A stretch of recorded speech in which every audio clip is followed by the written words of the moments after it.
This week, Democrats in the California State Senate passed a controversial new bill that has a lot of parents outraged. It's AB 665, and it allows the removal of children aged 12 and up from their parents' home without a court order. Joining us to discuss is Chairman of Reform California, Carl DeMaio. Carl, thanks so much for coming in. This is a really important topic. This is big. Thank you for having me. This is big. And look, we've talked about a bunch of bad bills and crazy bills over the years. This bill has a lot of competition for bad bills. This is one of the worst bills I've ever seen. Yes. And it's been fast-tracked through the legislature. It already passed the state Senate. It originated in the state assembly. And the media is not giving this bill the sort of coverage that it demands because it is going to be so unjust, so controversial. And I ultimately believe that it won't be upheld in court. But in the meantime, you're going to have a lot of parents traumatized by this. You're going to have a lot of kids traumatized by this. And of course, it's part of that larger far-left agenda that is anti-parent and trying to advance some bizarre social agenda at the expense of our kids. Explain what it is. Sure. Break it down for us. And so there are two provisions in this bill that we have to look at that are particularly controversial.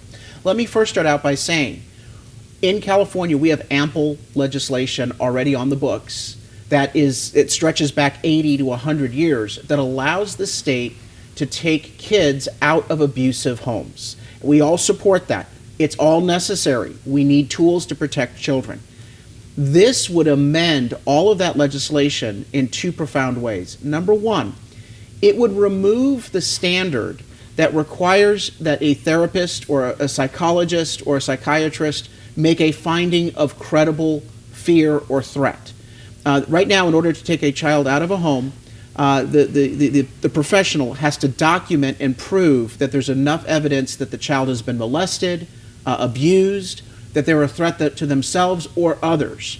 And then they also have to make the determination that they are mature enough to make this decision and be on their own. Now, where would the child be put? The child would be put in what they call a residential shelter, also known as a homeless shelter. Okay, and so some of these shelters do cater to children or youth or teens, but again, these are not very secure places for them to be going. The second major change here, besides removing the burden of proof from the state, is who gets to make the decision. Under existing law, it must be a licensed psychotherapist, a psychiatrist, or a counselor, a licensed counselor. Now, this law would allow it to be made, the determination to be made by a trainee or an intern. They actually use those terms. So can you imagine this? You have an intern that doesn't have to bear the burden of credible fear, credible threat to the child to say, you know what, this 12-year-old is mature enough. Well, hell, you're still trying to read your mental health textbook from college. You're not actually a professional yet. And so this bill is reckless, it's dangerous, and it's offensive to parents. It's also part of this false narrative. The narrative that's been going around from the far left is somehow parents are bad. Parents are threats to their children. Parents don't love their kids. Parents are going to hurt their kids. This is nonsense. Are there bad parents out there? Yes, but we have the legislation, the systems in place to protect children. What they're saying is that if a parent doesn't agree to allow their kid to do sex reassignment surgery or gender therapies, which, by the way, all of the studies show that 80% of children who have gender identity questions, 80% resolve it in favor of remaining in their own identity. Is it a surprise that kids are kind of confused as they're growing up? They don't know what they don't know. And so a loving parent wants to pump the brakes and say, hey, we don't need to make any decisions real quick. Be who you want to be. Let's figure this out. The best time for these kids to make these decisions is when they really are mature enough as an adult. Now, if a parent is abusing a trans kid or an LGBT kid, we have existing legislation to document that and remove the child. This legislation goes far beyond that, which is why I believe that it will be overturned on due process grounds. But here's the problem. How many parents get to be victimized by this law? How many children will be taken out and put into a, quote, residential shelter, homeless camp?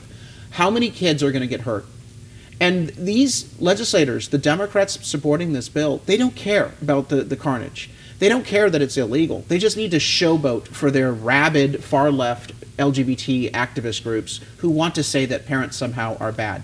No, we need to put a stop to the anti-parent agenda. They're saying that parents shouldn't be told when a child is thinking about changing their gender. I think that the parent should be the first to know. Yes. So that the parent can be aware and can support and can dialogue and can monitor. They're trying to make sure that children are exposed to these ideas and encouraged to do things at a young age without consent of the parent in terms of the curriculum and the input.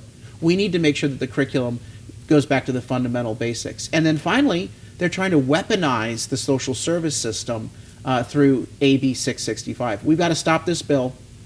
There is still time to create a public outcry because the governor would have to sign it. And so people need to go on the website and share the story about it. Go to reformcalifornia.org. We have a top story up there about the bill with the actual legislative language. Share that with your friends and family. I appreciate the fact that KUSI has been focused on this bill and promoting awareness on it so that people, if they don't agree, can contact their legislator. And then finally, we need to make this an issue in the upcoming elections. Any state assembly member or state senator who voted for it needs to be thrown out of office. And we're not going to get all of them, but we can get a good number of them. So reformcalifornia.org to join the fight. Carl, say this bill ends up passing. It will. Okay, so say if this bill passes and these children get removed from their home and they are put into that temporary shelter, what happens when that child who is 12 years old says, I want to go back home?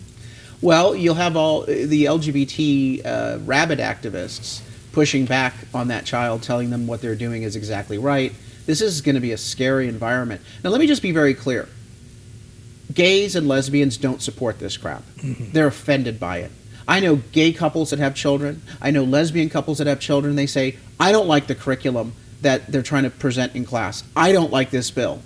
And so what is really frustrating, I think, about this is that in the name of equity and LGBT equality, the LGBT community has been hijacked by a group of far-left political activists who just want campaign contributions. Let me be very clear. We don't have a wave of homophobia happening in this country. There's no wave of child abuse against trans and LGBT kids. But there is a need for these LGBT groups to raise money through fear. And so they put fear in their members. They say there's some sort of hate crime going on and that's why you should be donating to these groups. Enough. Okay, we need to understand that there's a political agenda here. It does not reflect anything that's actually happening on the ground. And the result is that parents and children alike will end up bearing the price. All right. Carl DeMaio, Chairman of Reform California. You're Thanks right. so much for coming in. Vote really differently. I mean, come on. There are bad bills out there. This is in the top one or two. This is bad. Evil bad. Yeah. And there's a lot of competition. We saw the drag march in New York where they were chanting, "We're coming for your children." Those are the same people that you're talking about that are in favor of this bill. Yeah, there is definitely a radical agenda here, and I want to make sure people do not associate the entire LGBT community with it, because there's a story the media doesn't want to tell, and that is there's an uprising quietly going on within the LGBT community where the members are embarrassed and actually angry that their identity is being used to advance policy that is pretty darn extreme. All right. Yeah. All right, Carl. Thanks for coming in. Thanks so much for coming in. Have a great weekend. Thank you.